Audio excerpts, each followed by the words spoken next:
રમતનું નામ છે ટ્રેઝર હન્ટ. અહીં મેં એક પ્રાણી છુપાયું છે. તમારે બધાએ એક એક પ્રાણીનું નામ બોલવાનું.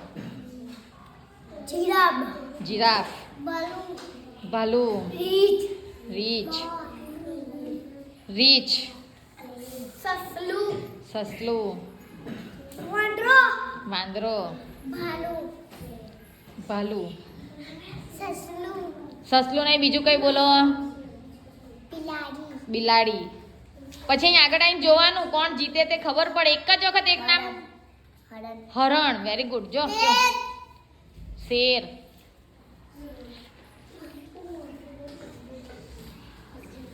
બોલો. બિલાડી, ચિત્તો, હાથી, ગધેડું, કૂતરો, ગાય, વાઘ. ચાલો અહીંયા આગળ આવીને જુઓ કયું છે પ્રાણી?